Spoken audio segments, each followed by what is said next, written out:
재림 성도 여러분, 안녕하십니까? 저는 오늘 한국 재림 선교 120주년을 맞아 한국에 빛을 전하기 위하여 최초로 조선 땅에 온 선교사의 이야기를 나누려 합니다. 이 선교사의 삶을 통하여 하나님이 이 땅의 영혼들을 얼마나 사랑하시는지 함께 깨닫고 반응하는 시간이 되길 기도합니다. 먼저 하나님의 말씀 이사야 6장 8절을 낭독하겠습니다. 내가 또 주의 목소리를 들으니 주께서 이르시되 내가 누구를 보내며 누가 우리를 위하여 갈꼬 하시니 그때 내가 이르되 내가 여기 있나이다 나를 보내소서. 아멘. 1904년 3월 3일, 즉 조선 최초의 재림교회 신자였던 손흥조와 이응현이 침례를 받기 3개월 전, 리비엔 헤럴드지에는 다음과 같이 복음을 전할 선교사를 찾는 글이 기재되었습니다. 이 나라 조선의 복음화를 위해 성령의 감동을 받은 튼튼하고 정력적이며 헌신적인 남녀, 젊은 일꾼들이 요구되고 있다. 미국 가정에서 누릴 수 있는 안락함이나 사치스러움 같은 것은 기대할 수 없지만 주님을 위해 영혼들을 구원할 기회는 많다. 주님이 지원자를 부르고 있다. 누가 갈 것인가? 이 글은 당시 이웃나라 일본 미션에서 복음을 전하던 필드 목사의 한국 선교를 위한 간절한 호소였습니다. 이에 더하여 대총회 총무이자 해외선교위원회 위원장이었던 스파이서 목사, 그리고 당시 대총회장이었던 다니엘스 목사 또한 직접 나서서 조선 선교를 위해 다음과 같이 호소하였습니다. 조선에는 200여 명의 새 신자들로 4곳의 새로운 교회가 세워졌다. 그런데 이 새로운 신자들은 마치 이리 가운데에 놓여있는 어린 양들과도 같다. 그들을 주변의 위험으로부터 보호하여 영광스러운 승리로 이끌고 갈 현명한 지성과 사랑의 마음을 갖춘 목자가 필요하다. 거기에는 지금 늦은 비 성령이 내리고 있다. 최소한 한 명의 경험을 갖춘 교사를 요청하고 있는 이 백성들의 호소에 대하여 우리는 직관적으로 그리고 열성적으로 대답해야 한다. 120년 전 하나님께서는 이와 같이 복음의 싹이 틔우도록 빛의 전달자를 찾고 계셨고 이 부르심에 응답하여 헌신하기로 결심한 한 가정, 바로 이들의 결심으로 인하여 조선을 위한 최초의 재림교회 선교사 가정이 파송되었습니다. 사진의 오른쪽이 당시 29살의 젊은 선교사 윌리엄 로버트 스미스입니다. 왼편은 간호사였던 그의 아내 에드빌 스미스, 그리고 가운데 귀여운 아기는 생후 9개월 된 그의 딸 윌레나입니다. 사실 이들은 하나님의 부르심에 대하여 여러 가지 이유로 핑계할 수 있었습니다. 아이가 어렸으며 신혼이었고 꼭 해외가 아니어도 자신의 맡은 교회와 직분이 있었습니다. 또한 미국의 풍요롭고 안락한 삶을 누릴 수 있었습니다. 하지만 그들은 누가 우리를 위하여 갈꼬? 라는 질문에 주저하지 않고 내가 여기 있나이다. 나를 보내소서라고 응답하였습니다. 이렇게 헌신한 한 가정을 통하여 120년 전 복음의 불모지였던 조선 땅에 진리의 빛이 세워지고 그 빛이 성장하게 되었습니다. 120년이 지난 지금 한국에는 804개의 교회와 849명의 목회자, 그리고 26만 4천여 명의 재림 성도가 재림의 기별을 증거하고 있으니 이 얼마나 하나님의 놀라운 은혜입니까? 스미스 목사 가정은 이렇게 성장할 한국 재림교회를 상상이나 했을까요? 부르심에 순종한 결과는 하나님의 큰 축복으로 증명된다는 사실에 하나님께 감사드립니다. 사랑하는 재림 성도 여러분, 하나님께서는 이제 120년 전과 동일한 마음으로 복음의 빛이 전해지지 않은 나라에 빛을 전할 전달자를 찾고 계십니다. 그분은 그 당시 조선과 같은 이런 나라를 이 땅에 가지고 계시며 이 나라들의 복음을 증거할 그 나라의 한국 재림교인 최초의 선교사들을 부르고 계십니다. 성도 여러분, 우리의 눈을 조금만 들어 세계를 향하게 되길 간절히 바랍니다. 우리가 사는 이 지구에는 120년 전의 조선처럼 복음을 접하지 못한 수많은 영혼들이 있습니다. 여러분, 이 지도는 10-40창 지역입니다. 10-40창이란 북위 10도와 40도 사이에 있는 아시아에서 중동과 북아프리카까지의 나라들을 말합니다. 이 10-40 지역의 나라들은 가장 인구가 많지만 가장 가난하고 가장 기독교에 적대적이며 동시에 가장 복음이 적게 전해진 곳입니다. 33억이 넘는 인구가 이곳에 살고 있지만 그중 95%가 복음에 대하여 들어보지도 못한 영혼들입니다. 사랑하는 재림 성도 여러분, 우리 주님이 이 땅에 다시 오시기 위하여 우리에게 주어진 큰 사명과 거룩한 부담감을 느끼지 않으십니까? 재림 성도가 재림을 기다리는 것은 아무것도 하지 않고 가만히 앉아 기다리는 것을 뜻하지 않습니다. 오히려 적극적인 기다림이어야 합니다. 예수님도 이렇게 말씀하셨습니다. 또 이르시되 너희는 온 천하에 다니며 만민에게 복음을 전파하라. 또한 재림교회 주석은 이렇게 권면합니다. 구원의 기별은 지구의 가장 먼 지방에까지 전파되어야 한다.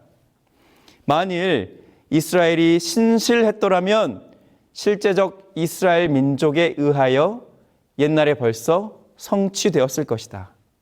이 영광스러운 약속의 성취를 위하여 하나님과 함께 일하는 것은 오늘날 교회가 수행해야 할 위대한 과업이다. 아멘. 그렇습니다. 예수님께서는 우리가 온 천하, 즉 지구의 가장 먼 지방에까지 다니며 복음을 증거하길 바라십니다. 그분은 우리를 통해 그리고 우리의 협력을 통해 세상 끝이 오기를 기다리고 계십니다. 성도 여러분, 하나님께서는 천국 복음을 온 세상에 전파하기 위하여 우리를 택하셨습니다. 왜냐하면 이 복음이 온 세상에 전파된 후 그제야 끝이 오기 때문입니다. 세상 끝에 관하여 묻는 제자들에게 하신 예수님의 답변을 통해 우리는 이를 확신할 수 있습니다. 마태복음 24장 14절. 이 천국 복음이 모든 민족에게 증언되기 위하여 온 세상에 전파되리니 그제야 끝이 오리라. 아멘. 그러므로 예수 그리스도의 재림은 종말론적 사건에 달려 있다기보다 종말론적 시대에 그리스도인들의 역할을 막칼에 달려 있는 것입니다. 우리의 눈과 관심이 마지막 시대의 징조적 사건에만 초점을 맞추기보다 복음 증거의 선교 사업에 우리의 초점과 관심이 있길 간절히 바랍니다. 많은 사람들이 재림의 징조인 전쟁과 기근, 박해, 지진 등 징조에 관심을 두지만 그러나 더 중요한 것은 바로 복음이 온 세상에 전파되는 것입니다.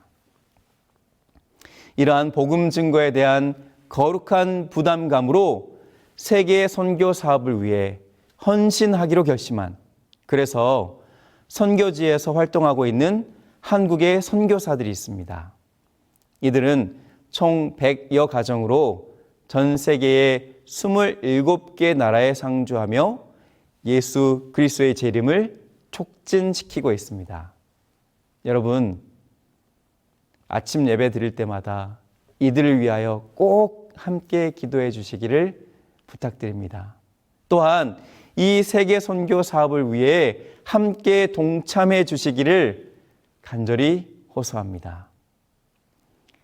이제 스미스 가정 이야기로 돌아와서 흥미로운 사실은 이 선교사 가정이 파송될 때 이들을 위해 한 합회가 아닌 두 합회가 협력하여 파송했다는 사실입니다. 다음의 내용을 읽어보겠습니다. 조선교회가 비로소 목회자를 갖게 되었다. 상부 컬럼비아 대회 스미스 목사와 그의 아내 에디가 대총회의 지명을 수락했으며 남다코타 대회가 이 일꾼들에 대한 재정적 지원을 제공했다. 성도 여러분, 스미스 목사를 파송한 컬럼비아 대회는 결코 넉넉한 곳이 아니었습니다. 그래서 목회자 인력은 컬럼비아 대회에서, 파송에 대한 재정적 지원은 다코타 합회에서 지원한 것입니다. 이 두 대회가 협력하여 한 선교사를 파송한 것이 당시 그들의 재정적 상황을 반증하는 것입니다. 하지만 그들은 재정적 부족함에도 불구하고 다음에 선지자의 약속을 믿었음이 분명합니다. 선지자는 말하기를 외방 선교 사업의 번영을 위해서 좀 더 관대하고 이타적이며 자아희생적인 정신이 발휘된다면 국내 선교 사업이 전면적으로 발전될 것이다. 그것은 국내 선교 사업의 번영이 주로 하나님의 섭리 하에서 먼 외국에서 행하여지는 전도 사업의 반사작용에 의존되기 때문이다. 하나님의 사업에 필요한 모든 것들을 공급해 주기 위하여 적극적으로 일함으로써 우리의 영혼은 모든 힘의 근원이 되시는 분과 접촉하게 된다. 아멘. 여러분, 이 권면이 주어질 때는 당시 해외 선교 사업이 활발히 진행되고 있었으며 이 말씀처럼 해외 선교 사업의 참여는 곧 국내 선교 사업의 발전으로 연결되었습니다. 사랑하는 재림 성도 여러분, 우리가 처한 한국 재림교회의 선교 상황과 교회의 형편이 녹록치 않다는 것을 우리가 잘 압니다. 침례자 수를 비롯하여 모든 통계 수치가 저점으로 향하고 있지만 그럼에도 우리에게 희망이 있는 것은 곧 선지자의 약속의 말씀이 있기 때문입니다. 마음을 모아 전 세계의 복음이 증거되지 않은 곳을 위하여 기도하고 복음의 증거를 위하여 부르심에 응답하시길 간절히 바랍니다. 하나님께서는 이렇게 기도하고 하나님을 의존하는 자들에게 그분의 사업에 필요한 모든 것을 채워주시고 공급해 주실 것입니다. 무엇보다 우리는 능력의 근원 되시는 그분과 접촉하여 늘 동행하는 삶을 살게 될 뿐 아니라 국내 선교의 놀라운 발전 또한 목격하게 될 것입니다. 말씀을 정리하며 하나님께서는 120년 전 한국의 복음을 증거하기 위하여 누가 우리를 위하여 갈 거라고 질문하셨고, 스미스 선교사 가정은 내가 여기 있나이다, 나를 보내소서라고 응답하였습니다. 이렇게 그들의 부르심에 대한 응답과 불굴의 헌신을 통하여 한국 재림교회에 초석이 놓인 것입니다. 이제 놀랍도록 성장한 한국 교회에 하나님은 동일한 질문을 하십니다. 내가 누구를 보내며 누가 우리를 위하여 갈꼬? 여러분의 마음속에 이러한 하나님의 부르심의 소리가 들리거든 이에 대하여 내가 여기 있나이다, 나를 보내소서라고 응답하게 되길 간절히 기도합니다. 그리하여 아직 복음이 전달되지 못한, 그리고 단 한 번도 예수 그리스도와 복음에 대하여 들어보지 못한 사람들에게 복음이 증거되어 우리 주님 예수님의 오심이 준비가 되어져 가길, 그래서 우리 주님 예수님이 곧 오시게 되길 간절히 소망합니다.